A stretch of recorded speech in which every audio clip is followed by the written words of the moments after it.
hello there everyone, welcome back to James Redmond TV and welcome to another Redmond Roundup. And guys, it's the end of an era. Let me know what you think about the new music.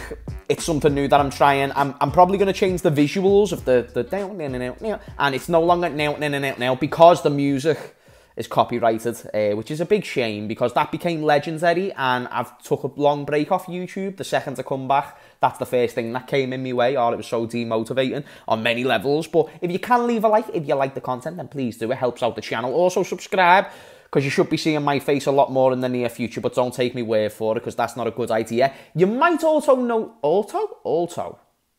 I should probably stick to shorter videos. You might notice this is a long video, which probably isn't a good idea with the way that intro went down. You can see I'm not quite a professional. I'm also a little bit rusty in this period returning to YouTube. That being said, I'm doing a longer Redmond Roundup. That's kind of what the Redmond Roundup's going to be. You're going to have your one-off videos, but the Redmond Roundup is where we delve into some juicy Liverpool topics for about 20 minutes to 25 minutes. It might even be less than that, but you know what? It's a video where we won't rush.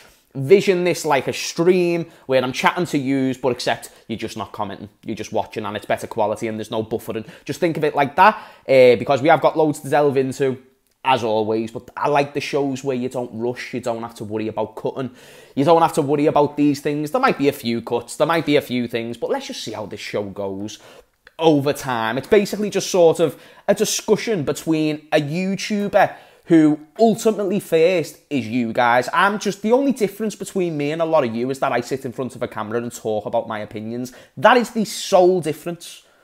I am a football fan more than you. I would challenge anybody who's watching this video. I am more of a football fan than you. I would challenge you every day to the week. I might not be better than football at you because I'm atrocious. I might not be able to do more keepy ups than you because I can only do 20. I can actually do about 30 or 40 on a good side. You know what I mean? But I understand people can do... I'm waiting for it. I could do 70. No one cares. So there's that aspect. I love football more than you.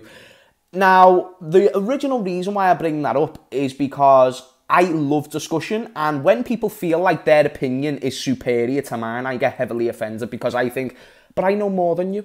When it comes, I am not like that in any realm of life, but when it comes to football, I know that I know more than you, so I don't understand why you're trying to counter my point. That being said, because I am an open-minded gentleman, and I will give you the time to get your point across, I'm actually open-hearted to listen, because here's the thing, I think it's important to be open to discussion, to be open to finding common ground, and a lot of these opinions thrown around in football nowadays, they don't tend to get many responses, so I challenge any content creator, any person who is able to comment on a YouTube video, any point that you've got, get it down there and I will counter it if it gets the traction and the interest of, oh, James, you might be wrong on this one. Also counter my points. It's not fair if I'm just battered and used. There's no point in me boxing if yous aren't going to box me back. Do you get what I'm saying? But it's all love in the end. So anyway, let's get into the first topic, which is going to be about Mac Allister. We have got a few today, but Mac Allister's the one that I want to start off on because we all love transfer news. We're all sluts for it. Transfer news for football fans is genuinely weed for Snoop Dogg. A transfer window for football fans is another Rocky film for Sylvester Stallone. Like, it's one of those things where we have to have transfers. We could be first in the table, 10 points clear. We need transfers because if we don't, the world's going to end and we're going to get relegated. That's the mindset of football fans, and especially Liverpool fans, because we get so many windows where we're just basically disappointed and what we thought was going to happen weren't going to happen. But Liverpool are getting right down to business. We've got Fabrizio Romano reporting about Mac Allister, talking basically like him in the club have agreed personal terms. That's what Fabrizio Romano was saying, which obviously means only the player and the club are the two parties that would be fine with this transaction going through. So what's the only thing stopping it? Well, it's the clubs themselves. Brighton and Liverpool have still yet to meet a fee. It looks like that fee is going to be in the region of £70 million, and that seems to be where people have a big problem. That seems to be where you'll come in and say, James, 70, 80 million is way too much for a player like Mac Allister. He's someone who's only just... He's got over 10 goals this season. Before that, I think he had like 5 goals for Brighton since 2019. Bear in mind, his first year at Brighton, he was on loan in Argentina for Boca Juniors. He only played like 13 times for them, so I don't know the logistics of when that was, whether it was a summer or a January or how long he was there. But he weren't much of a goal scorer. Now, what people might not know if you don't watch Mac Allister much, you'll know this just based off the performances he gave us whenever he played Liverpool. His legs are very underrated, and I don't mean like when people idolise Jack Grealish's legs and get wet over it and they think, wow, Jack Grealish, he's got beautiful calves. I'm not saying like the structure of them, even though I'm sure the sound. I'm talking about the actual engine that we've been missing in the midfield. Why? Because Henderson's 40, Fabinho looks like a 50-year-old, and none of them have legs. Harvey Elliott, when he was put into the midfield, he's not an engine, he's a creative player, and he weren't even given the ability to be creative because we were doing so much defending. And when he did create, someone like Nunes or Salah would miss a chance because the conversion rate isn't quite as good as what we want it to be. So Harvey weren't what we needed, but what we have lacked massively since Gini Wijnaldum is that engine. And I always say Gini Wijnaldum is one of the most crucial players to have left this Liverpool team. Henderson could have left at the time, and I think that would have been less detrimental than Gini. Now, here's the thing where I'm careful. I believe Gini was coming towards his last year or two left on his contract. I really believe this. I believe he weren't going to be much. He weren't going to be the same peak Gini Wijnaldum that we were going to. He needed to go. The only problem is he was the first piece of the jigsaw way before the rest of the jigsaw. He was let go while we were still adamant to keep Oxlade, Naby, Milner, all these players for the midfield, and thinking that that was going to be sustainable from an injury standpoint, age, and competitive standpoint. Like, teams get used to you. You know what I mean? Every Premier League team now is going out and buying the best of the best players in Europe. People talk about the Super League. The Premier League's the Super League. So you've really got to make do with what you get. And that'll transition into my point about the fee in a minute.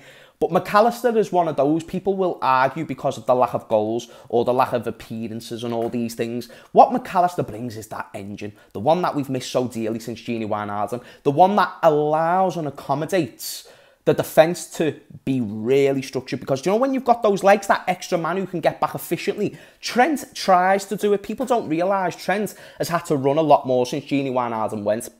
And it's because Henderson doesn't fill in for that running. So now Henderson is no longer fulfilling it right back as much. And he's having to stay in the centre of the pitch because of the lack of legs in the middle. So Trent is doing a lot more bombing up and down. He's always done it, but he's doing it even more now than ever. And Gini not being there makes everyone else less urgent. So now you need to get someone with those legs. And what I'm saying is, Mac Allister has got those underrated legs. He's got that engine. He's somebody who gets stuck in. And I'm not saying he's going to be the next Steven Gerrard who starts doing double-footed tackles. He is also a nice player on the ball, but when you've got a little bit of both where you can do a bit of creating, you are good on the ball, but you can also bring a lot of value off the ball. That's a player that I want, especially in the Premier League. We all bang on about physicality because English people seem to adore physicality. Genuinely, I just want somebody who's efficient when they run. I don't care about a runner. I care about someone who runs with efficiency. Speaking of efficiency, I'm looking for my water because I could actually swear I had one. I had a glass of water, which I don't have no more, and my lips are getting dry. And this is a longer show, but we're going to keep moving. So the deal's in around 70 million. I believe that that price tag is just what you've got to pay nowadays. Now, I get the argument where people say, oh, why would you care if it's not your money? Still, though, we understand as Liverpool fans that, you know, in this case, yeah, so if your dad went to the shops and bought 20 quid worth of scratch cards and then £10 LMB Blue, and he only had 30 quid and he needs to get milk, bread and some food, and he's gone and got £20 scratchies and £10 LMB Blue. You're telling me that that's efficient spending? No. So because you as your dad's son know that your dad is only got 30 quid, you're also going to know that's a bad investment. So us, we're the sons, FSG, they're the dads, and we know our dad ain't got a lot of money. And right now, some people are looking at Mac Allister like he's the LMB Blue, which is a big, big shame. You should not look at a World Cup winner that way because Mac Allister's a beast. 70, 80 million? I think that's the price that you've just got to pay in the modern market for someone who is a World Cup winner, someone who has played with the who's in football, and someone with Premier League experience. And it's not like he's just any player with Premier League experience. He's got 10 goals for Brighton. That's huge. That's a really good achievement where they've had a transitional season. He's still maintained form. And he brings the engine. For 70 to 80 million, I don't mind. Oh, but I'd rather Jude Bellingham. Guess what, mate? Doesn't matter, because he's not going to fucking join, and he wouldn't have joined if we won the league, he wouldn't have joined if we won the Champions League. Do you want me to tell you fucking why? Because we've got stingy-ass owners who wouldn't want to cough up an extra 40 million for a potentially generational talent. Because that's what they do. And I call it, do you know someone on the last video had the audacity to say to me, James, you don't call out the owners enough. I've been making a constant effort to talk about that Paquito bit less, because people seem to not listen, people seem to not resonate with it, or they get bored because they don't like the real answer. They want the answer to be, oh, everything's Klopp's fault. Oh, everyone's finished in the team.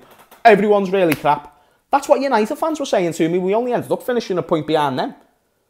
That's what Liverpool fans were saying to me. Some Liverpool fans were saying, you need to blame Klopp, when it was at its worst. I was thinking, wow, you actually converted. And people don't want to talk about the owners yet. Yeah, the audacity to say that to me on the last video. I was fuming. So let me know in the comments down below. Is that the Genie replacement that you're looking for? And do you think I'm onto something?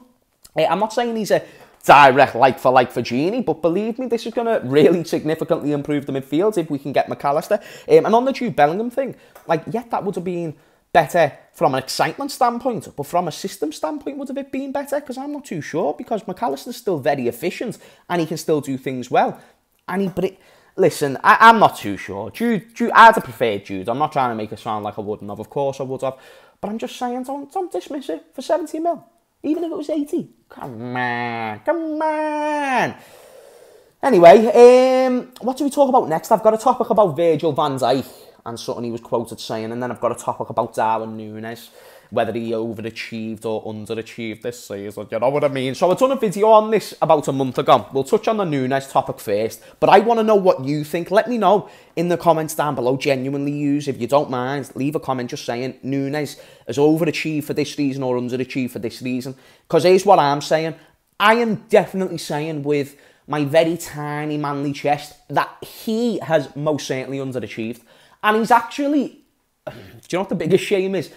This is due to his own standards. Not even what people were saying about him before the season, because I knew they were high on crack cocaine when they were trying to compare him to Haaland and all that. What kind of set it for me was when he was missing his own chances. I was like, wow. So those 30 goals that people were saying that you could score, that I said you could never score, you actually would have if you could convert half of the chances that you're missing. That was the thing with Núñez, and people were trying to put it down to language. And I said to people, like, I don't understand the difference between... I don't understand why saying hello opposed to... Hola opposed to hello. Or goodbye opposed to adios. I don't understand why that translates to good finishing. I don't get that at all. Language is a problem for finishing, because it weren't like he was systematically bad. He was getting all the chances that a number 9 could ever dream of.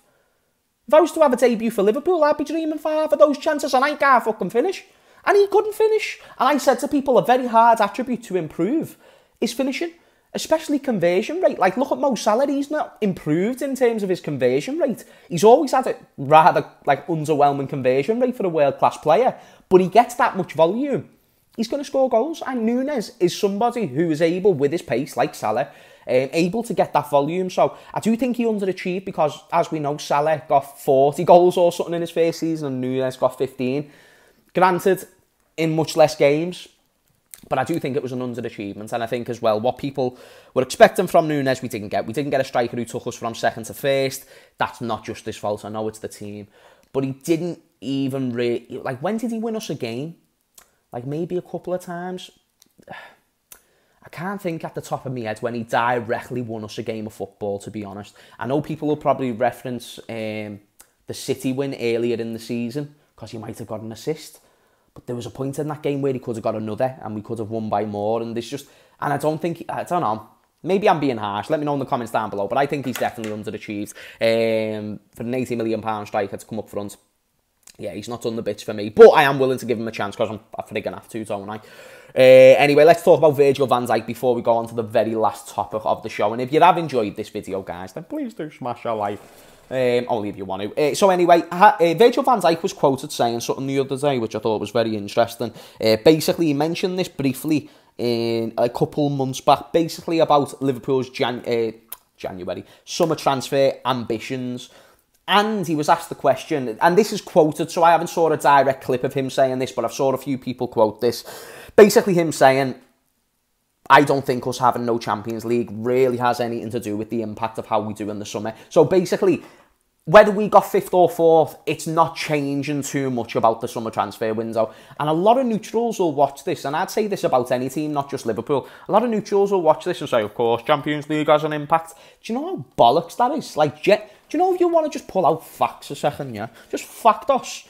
Good old fact us. Didn't Ronaldo join? Nah, Ronaldo joined Man United when they were in Champions League, to be fair. You know, but what the point is that, yeah, look at the window that Manchester United have just had.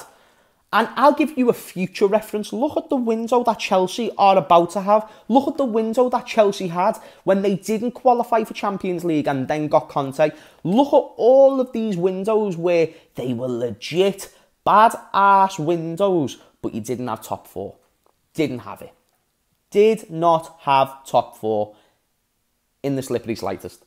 It doesn't matter. If you can offer the wages, and if you're a team that at least regularly gets top 4, players don't care. They can miss out on a year of Champions League. It's not going to be the be-all and end-all to where they decide, do you know what? I'm going to go to this place for the next 3 or 4 years of my career.